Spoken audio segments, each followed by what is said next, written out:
वज़ीर-ए-आज़म इमरान खान ने आज एक अहम फ़ैसला किया और आर्मी चीफ़ जनरल क़मर जावेद बाजवा को अगले 3 साल के लिए दोबारा चीफ़ ऑफ आर्मी स्टाफ मुकर्रर कर दिया।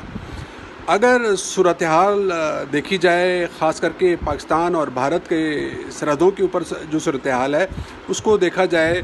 और जो आलमी सूरत हाल है और इस खत्ते की सूरत हाल है, और ख़ास करके पाकिस्तान जो दहशतगर्दी का शिकार है, उस हवाले से अगर देखा जाए तो पॉलिसियों की तसलसल के लिए ये अच्छा इक़दाम लगता है। ये भी लगता है कि इमरान खान चाहते हैं कि जो उनकी हुकूमत है और जो इस्टेब्लिशमेंट है वो दोनों इस वक्त एक पेज पर नज़र आते हैं,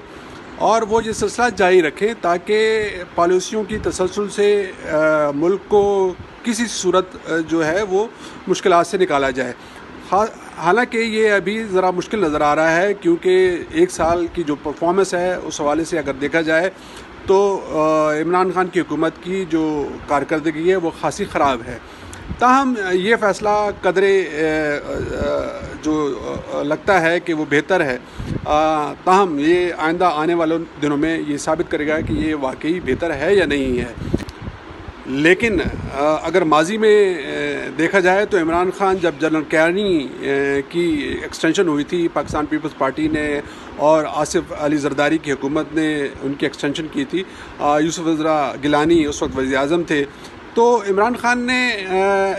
इस पर तनकीद की थी और शदीद तनकीद की थी और कहा था कि यूरोप में और आलमी जो दूसरी जंग थी या पहली जंग थी उस दौरान भी किसी भी फ़ौजी की या जर्नैल की एक्सटेंशन नहीं की थी, क्योंकि उनका उस वक्त ये कहना था कि इससे अदारे कमज़ोर होते हैं और अदारों को कमज़ोर नहीं करना चाहिए बल्कि उन्हें मजबूत करना चाहिए।